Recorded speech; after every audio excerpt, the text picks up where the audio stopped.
The sound of the vase shattering on the marble floor still echoes in my memory. It was the Czech crystal piece Robert had given me on our 20th wedding anniversary, the very same one my daughter Amanda had just hurled against the wall in a fit of rage. Amanda stood there, amid the shards, her eyes bloodshot with fury, pointing her finger at me as if I were a stranger in my own home. "You know this house is going to be mine, don't you?" she snarled, her voice laced with a cruelty I never imagined could come from the mouth of the girl I had raised with so much love. "Dad already set everything up. You'd better get used to the idea of looking for somewhere smaller, much smaller." I just stood there, still holding the tray with the tea I had prepared for our talk, a talk I had believed would be about her move to Seattle, about how much I would miss her, about how we'd stay in touch. Instead, she was evicting me from the house where I had lived for 30 years, where I had raised 2 children, where I had mourned my husband's death just 8 months earlier. "Amanda." My voice came out as a whisper. "What are you talking about?" She let out a bitter, cruel laugh. "You've always been too naive, Mother. Did you really think Dad would leave everything to a woman who never worked a day in her life? Who only knew how to spend his money?" Her eyes gleamed with a sick satisfaction. "The house is mine. The bank account is mine. Even that ridiculous little cottage on the lake you love so much, it's mine too." My knees shook. The lake cottage was where Robert had proposed to me, where we had spent our honeymoon, where we had planned to have children. It was our refuge, our sacred place. "That can't be true," I murmured. "Michael knows all about it," she went on, mentioning my younger son with a venomous smile. "He agrees with me. You had your good life. Now it's our turn." That night, alone in the devastating silence of the house that now felt like a mausoleum, I found myself wandering the hallways like a ghost. Every object, every photo, every piece of furniture carried memories that now seemed tainted by Amanda's revelation. Had Robert really done this? Had I been just a decorative piece in his life all these years? I sat in the armchair in the library, the one where he used to read his newspapers every morning. I could still smell his cologne on the fabric.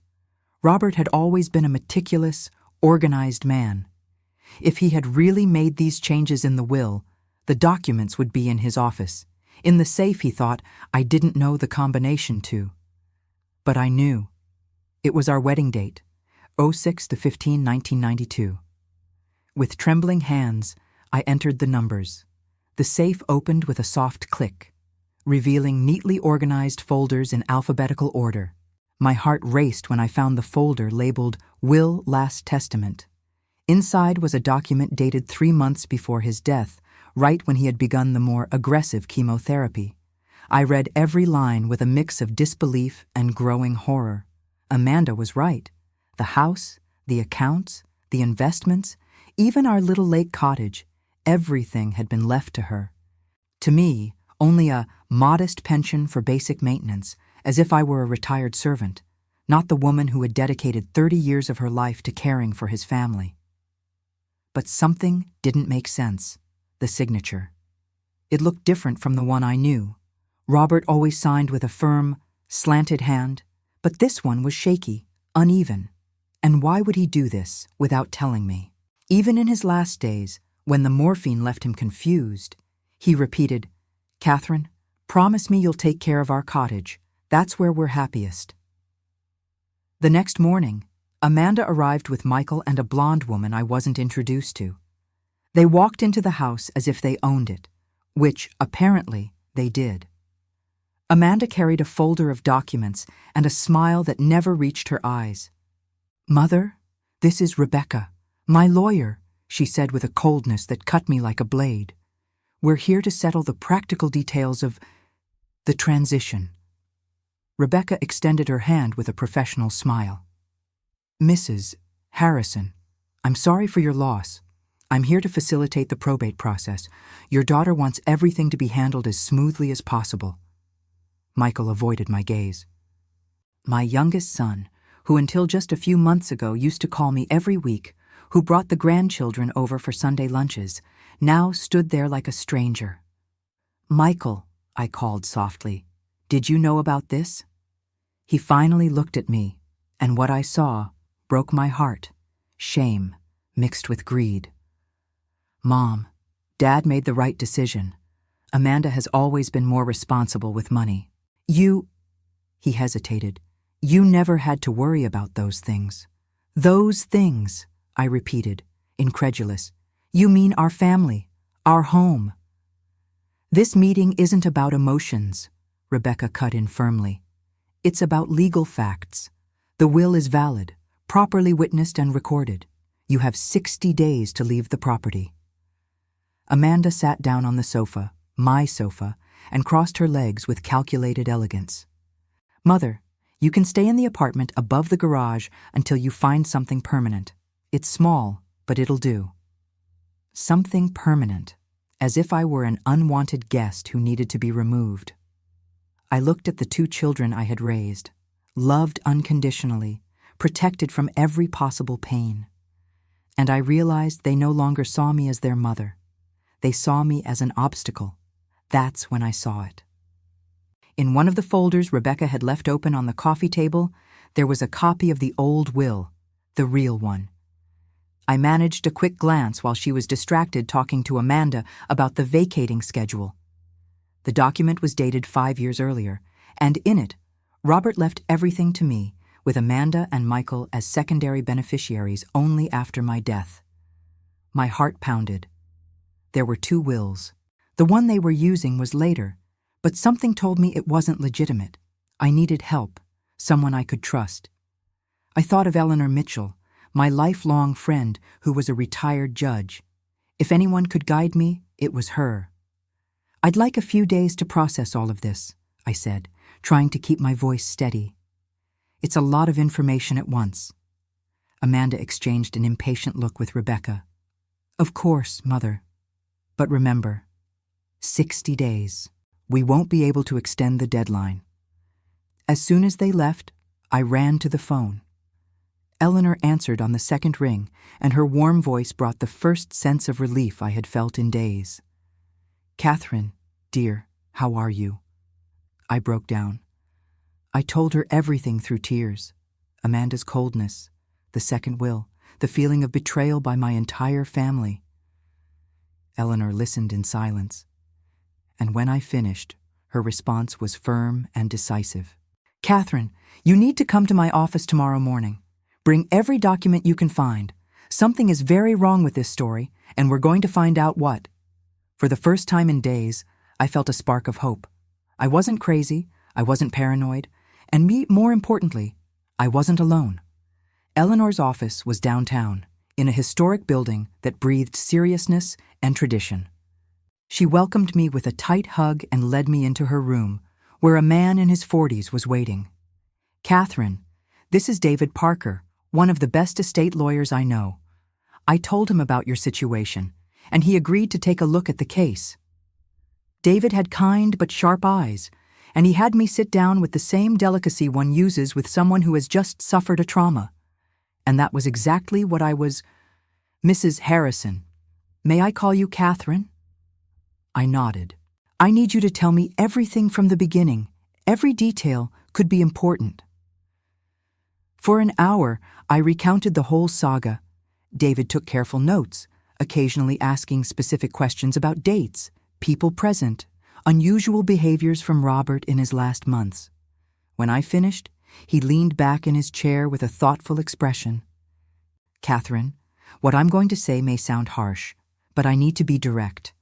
Your daughter probably forged the will." Eleanor leaned forward. "Are you sure, David?" "Not yet, but there are several suspicious points. First, why would a man who loved his wife for 30 years completely change his last wishes without discussing it with her? Second, Catherine's description of the signature suggests possible forgery. Third," he paused, "Robert was undergoing heavy chemotherapy when this new will was supposedly signed. The medication affects motor coordination and decision-making capacity." I felt the blood rush back into my face. "So I can contest it." More than that, if we prove forgery, Amanda could face criminal charges. David leaned toward me. But I must warn you, it will be a long and possibly painful battle. Are you prepared to face your children in court? I looked out the window at the city where I had built my life, where I had raised my children, where I had buried my husband. I thought of the lake cottage, of the memories it held, of the injustice being committed. I thought of Robert and how devastated he would be, knowing his daughter was using his death to destroy me.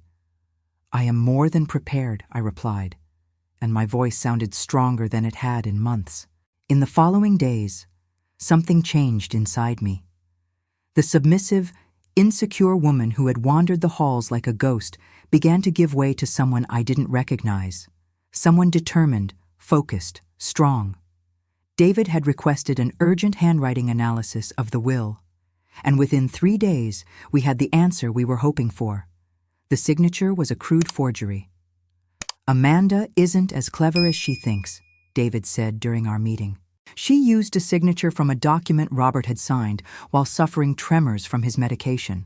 That's why it looked shaky. But when compared with earlier signatures, it's obvious it was forged. Eleanor smiled with satisfaction. 40 years in court taught me to recognize criminals. Your daughter has the arrogance typical of someone who thinks she's smarter than the system. But there was more. David had discovered that Rebecca, Amanda's lawyer, had a questionable history, 2 warnings from the Bar Association for unethical conduct. She probably knew the will was fake, but went along with the scheme anyway. I felt a mix of outrage and sorrow. My own daughter had orchestrated this, even involving corrupt professionals. But the sorrow was soon replaced by something I hadn't felt in years. Power. What's the next step? I asked. Tomorrow, we'll formally file a will contest. We'll also request a criminal investigation for document forgery. Amanda will have a very unpleasant surprise when the court officers show up at her door. I left that office walking with firm steps for the first time in months. On the street, my reflection in a shop window surprised me. There was something different in me, in my squared shoulders, in my steady gaze, in my posture. I was being reborn. 3 weeks later, Amanda received the court summons. Eleanor, who had contacts everywhere, told me my daughter had been seen at the courthouse, screaming at Rebecca in the hallway. Apparently, the lawyer had tried to convince her to settle, but Amanda was too furious to listen. In the meantime, something unexpected happened. Michael called me. "Mom." His voice was small, remorseful. Can I come over?" When he arrived, he could barely look me in the eyes. He was thinner, worn down. He sat in the same chair where he used to do his homework as a child. "I didn't know," he began, his voice breaking. "Mom, I swear I didn't know she had forged the will." I stayed silent, waiting. "Amanda told me Dad had changed his mind in his last months, that he was worried about your ability to manage so many assets alone." He swallowed hard. I questioned it, but she showed me the documents, and it all looked legal. And God forgive me, I wanted my share of the inheritance. Lisa is pregnant again. Business isn't going well. My son was crying. The 35-year-old man had become my frightened little boy again. "Michael," I said gently, "you were manipulated. Amanda has always been persuasive. But I should have questioned more. I should have defended you." He lifted his tear-red eyes. "Mom, can you forgive me?" I felt my heart break and mend at the same time. "You are my son. You always will be." He hugged me then, and it felt as if a piece of my family had been restored. But the wound Amanda had dug still remained, bleeding. The day of the hearing came like a long-awaited storm. Amanda walked into the courtroom dressed in black, her face a mask of contained fury. Rebecca walked beside her, visibly nervous. On the other side of the room, I sat next to David. wearing the navy blue suit Robert had always said made my eyes stand out. Eleanor was in the first row, giving me silent support. The judge, a middle-aged man with a stern expression, analyzed the documents for long minutes before speaking. "This is a serious case of document forgery," he began, his voice echoing through the room. "The handwriting analysis is conclusive. The signature on the will presented by the respondent is forged." I heard Amanda inhale sharply. She turned to me with pure hatred in her eyes. But I didn't look away. Not anymore. "Furthermore," the judge continued, "the investigations revealed that the document was created at a time when the deceased was under strong medication, making his decision-making ability questionable." David stood up, but before he could speak, he pulled a sealed envelope from his briefcase. "Your Honor, there is one more piece of evidence we would like to present. A letter left by the deceased Robert Harrison, found in his personal safe with specific instructions to be opened only if the will were ever contested under suspicious circumstances."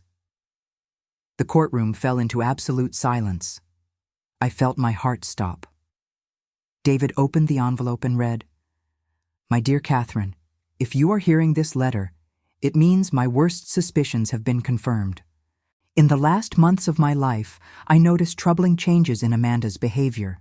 Questions about investments, comments about when I'm no longer here, calculated looks.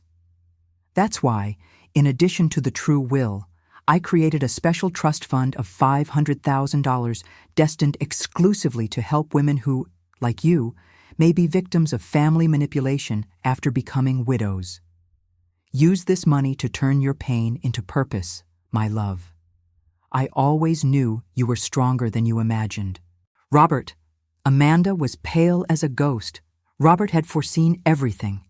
Even in his last days, sick and vulnerable, he had found a way to protect me and to protect other women going through the same. "Will annulled. Estate returns entirely to the widow. Trust fund activated according to the deceased's instructions. Criminal case to be opened immediately." The gavel struck with a final sound that echoed like thunder, but now it sounded like music.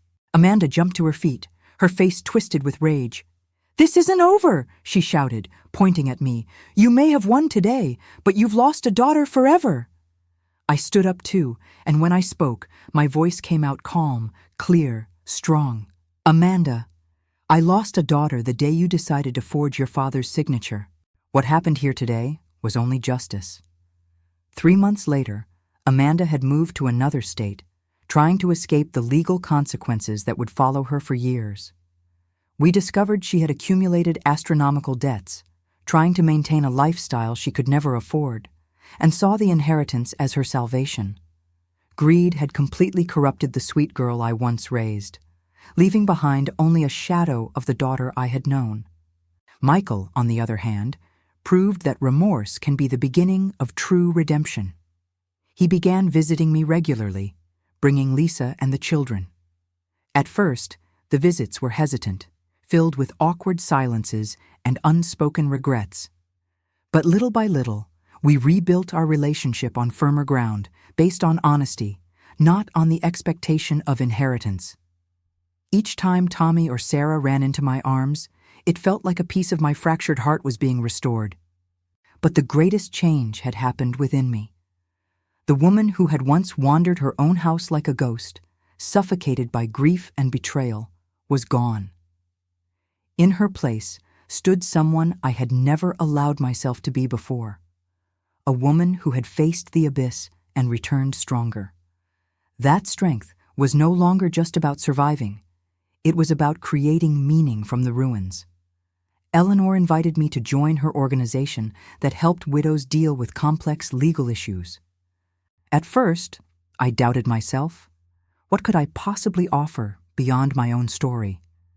But soon, I realized that my scars had become a kind of map, guiding other women through the same darkness I had endured. "Catherine," she said during one of our lunches, "you have a natural gift for spotting cases of financial family abuse.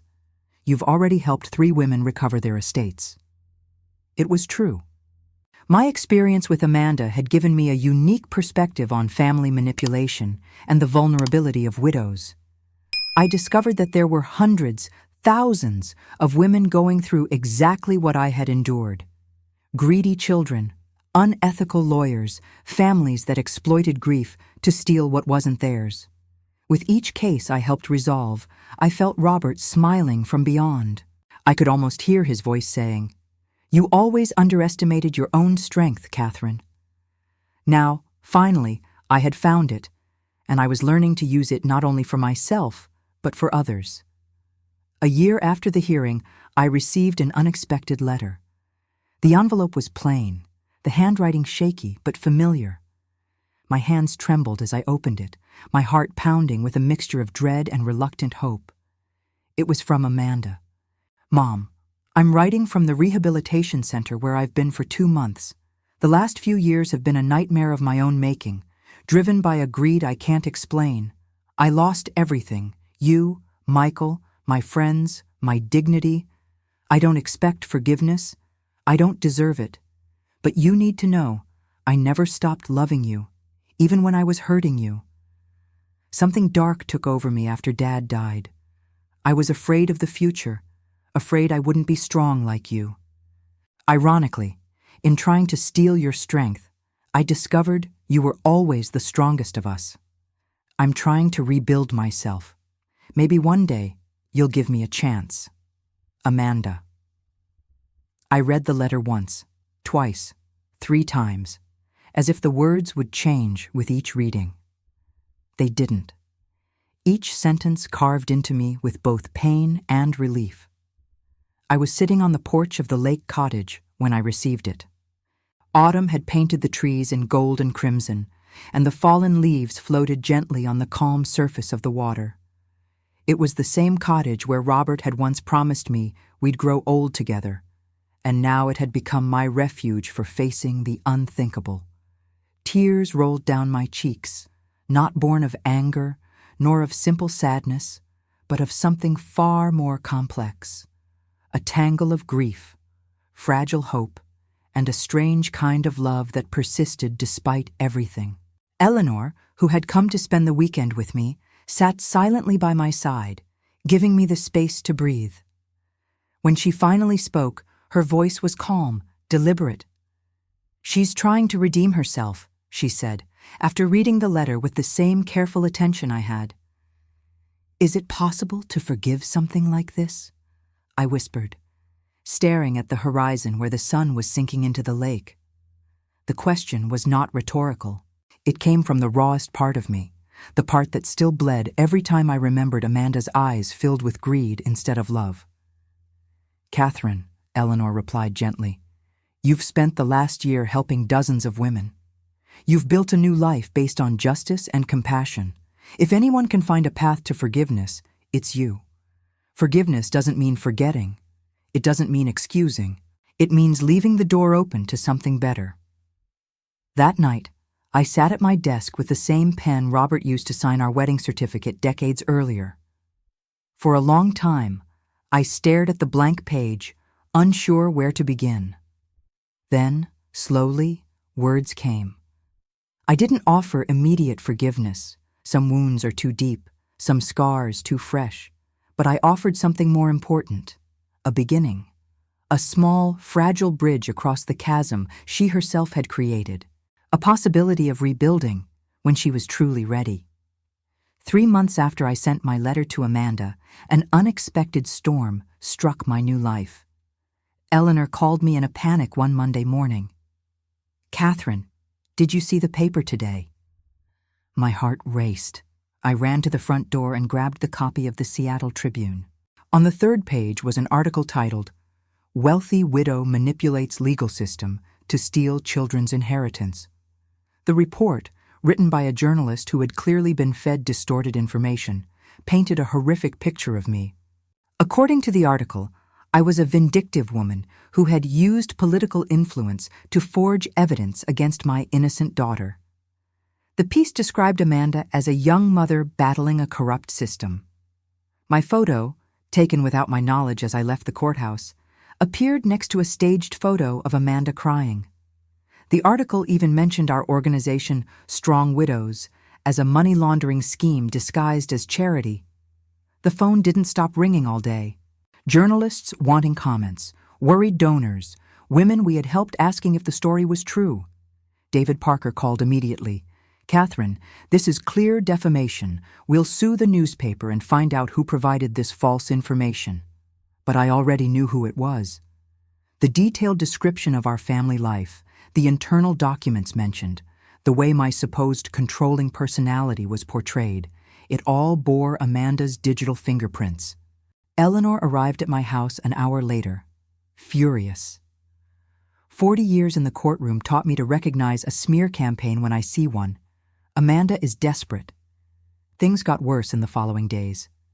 2 more smaller newspapers published similar versions of the story, each more sensationalist than the last. A gossip blog even suggested I had seduced lawyers to win the case in court.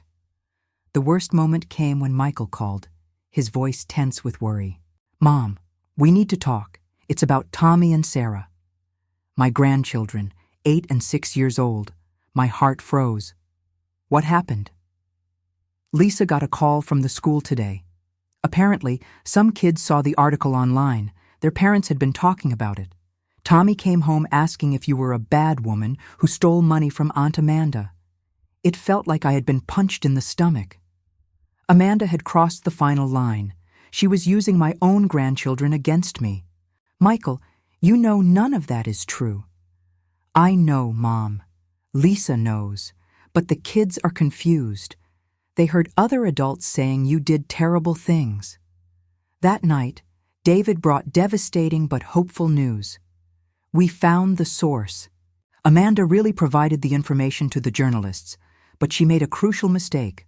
Some of the documents she showed them were forged by her, including supposed intimate letters of yours that never existed. Eleanor leaned forward, her eyes gleaming with the sharpness of an ex-judge.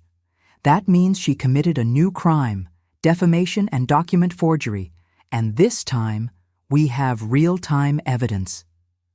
"More than that," David continued. "The journalist who wrote the first article was so disturbed when he discovered he had been deceived that he agreed to cooperate with us. He recorded the conversation with Amanda where she admits to having embellished some facts." For the first time in a week, I smiled. Amanda had tried to destroy me again, but her own arrogance had been her downfall. This time, she hadn't just hurt me, she had hurt her own nephews, tarnished the family's name, and committed new crimes in the process. "What's our next step?" I asked. David smiled back. "Tomorrow, the Seattle Tribune will publish a full front-page retraction, along with the true story of Amanda's crimes. And the next day, she will be arrested for aggravated defamation and document forgery." 2 years had passed, and my life had been completely transformed. Amanda's desperate attempt to destroy my reputation through the press had, ironically, given even more visibility to our cause. After the truth came out, with Amanda sentenced to 2 years in prison for defamation and forgery, dozens of women who had gone through similar situations reached out to us. The organization Eleanor and I had founded, Strong Widows, now had a new division dedicated specifically to cases of family defamation, helping people whose own relatives tried to destroy their reputations for financial gain. Michael had become more than just my right hand in the organization. He had turned into a fierce advocate for the rights of older women. "It's my way of making up not only for what I did, but for what I allowed to happen," he told me once. Lisa also became deeply involved, creating a special program for children affected by family inheritance conflicts. The grandchildren, Tommy and Sarah, now 10 and 8, had become our biggest supporters. They not only understood what had happened, but often helped during retreats, serving tea to the sad grandmas, as they affectionately called the women who attended our workshops. The lake cottage had become our sanctuary for weekend retreats. Women came from several states to take part in workshops on inheritance rights, identifying family manipulation, and rebuilding self-esteem after family betrayals. But the biggest surprise came one spring afternoon. Amanda appeared at my door. She had served 18 months of her sentence and was on parole. Time in prison had changed her appearance completely. Thinner, gray-haired, her eyes marked by a humility I had never seen in her. "Mom," she said, her voice hesitant, Can I talk to you?" We sat in the garden where she used to play as a child. Amanda told me about the 2 years in rehabilitation, about intensive therapy, about confronting the greed that had destroyed our family. "I was sick," she said, not as an excuse, but as an explanation. Therapy helped me understand that I developed a compulsion for financial control after Dad died. I was so afraid of not having security that I became exactly the kind of person he would despise. "Amanda," I said carefully, "you destroyed our family. You forged your dead father's signature. You tried to steal everything I had worked for over 30 years. "I know," she whispered, tears streaming down her face. "And I know you have no obligation to forgive me." I didn't come here to ask for forgiveness, but to do something I should have done a long time ago. She pulled an envelope from her bag. "I got a job in Seattle at an accounting firm. It's not much, but it's honest. I want to pay for the damage I caused. Not just financial, but emotional. This is a check to cover the legal costs you had because of me." I took the envelope, but didn't open it. "Amanda, money won't heal what was broken." "I know. But it's a start." She looked me straight in the eyes. "Mom, you've become an incredible woman. The work you're doing, the women you're helping, Dad would be proud." I felt something stir in my chest, not complete forgiveness, but the beginning of a possibility. "You can start by coming to next month's retreat," I finally said. "We have women whose daughters did similar things. Maybe you can tell your story. Explain what led you to do what you did. You could help other families avoid going through what we did." Amanda's eyes filled with tears. You'd let me do that?" "Amanda, turning pain into purpose is the only way I know to give meaning to suffering." The retreat became a moment of healing for many people. Amanda, with a courage I hadn't expected, told her story to a group of 50 women and their families. She spoke about greed, about manipulation, about how the death of a father can awaken the worst instincts in people we thought we knew.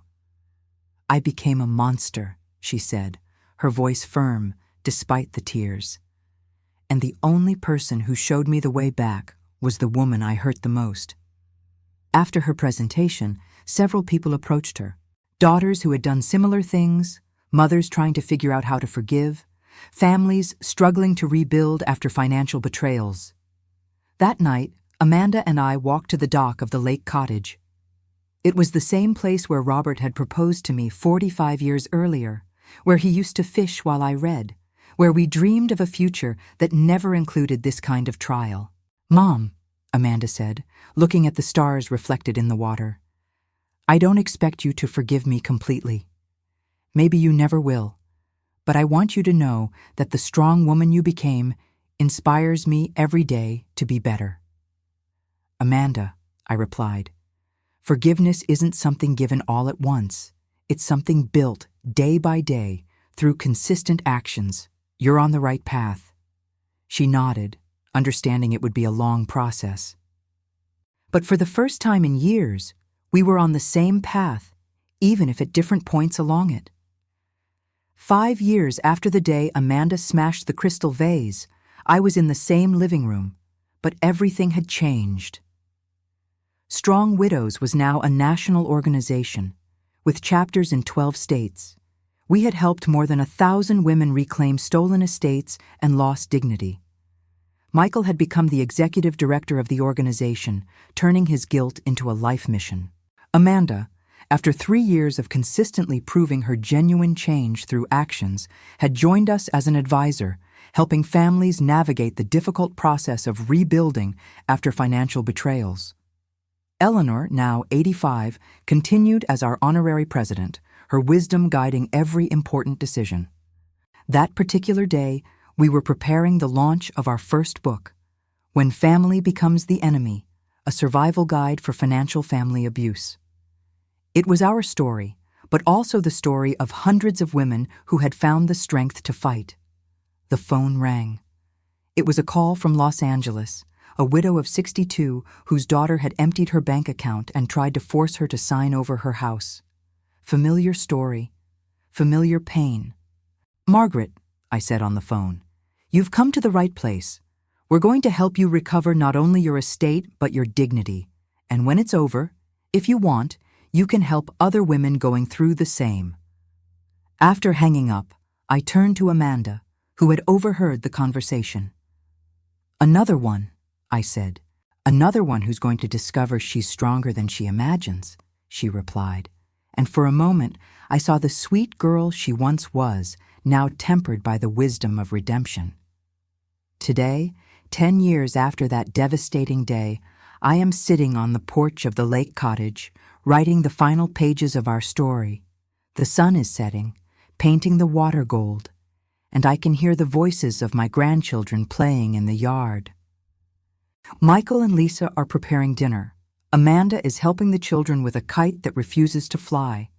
It's a scene of family normalcy I never thought I'd live again. The journey wasn't easy. There were moments when I thought the betrayal had broken me permanently. But I discovered that sometimes we need to be broken to realize we are made of stronger material than we ever imagined. Strong Widows now operates in 20 states and has a 3-month waiting list for our retreats. We receive letters every week from women who found the courage to fight, families who reconstituted themselves, children who learned that love isn't measured by inheritance. Robert would be proud, not only because I defended our legacy, but because I turned our pain into purpose, our family tragedy into hope for other families. Amanda approaches with a cup of tea, the same tea I had been serving on that terrible day 10 years ago. But now her hands are gentle, her eyes are clear, her presence a gift, not a threat. "Mom," she says, sitting beside me, "thank you for not giving up on me." "Amanda," I answer, covering her hand with mine, "thank you for not giving up on yourself." Together, we look at the lake, where the waves whisper stories of redemption, and I think of all the women still out there, suffering in silence, believing they are too weak to fight, too old to start over, too alone to win. For them, I want to leave this message. You are stronger than any betrayal, more valuable than any inheritance, more powerful than any manipulator imagines. Your life doesn't end when someone tries to steal your dignity. In fact, sometimes that is exactly when it truly begins. And so, in this perfect moment of hard-won peace, I take out the box where I had kept the shards of the Czech crystal vase all these years. But today, for the first time, I don't just see broken fragments. I see something different. In the golden light of the sunset, each shard shines like a diamond, not remnants of something destroyed, but crystal seeds that sprouted a new life. Each fragment reflects not the pain of the past, but the light of the future I built. Each shard tells the story of a woman who refused to remain broken. Robert always said I underestimated my own strength. Now, looking at these shards that have become stars, I finally understand. He wasn't just protecting me with that letter and that trust fund. He was giving me permission to shine. I put the shards back in the box, but this time not as a reminder of destruction. I keep them as a reminder that even when we shatter completely, we can still choose to reflect light instead of darkness. I was Catherine Harrison, the widow who almost lost everything to her own daughter's greed. Today, I am Catherine Harrison, the woman who discovered that our true inheritance is not the things we accumulate, but the strength we find when everything seems lost. And if I could rise from the ashes of family betrayal, so can you. Because sometimes, We must shatter completely to discover we were always made of light. And you? Have you ever suffered a betrayal inside your own family by someone you trusted? Share your story in the comments. Your voice can inspire other women not to remain silent in the face of injustice.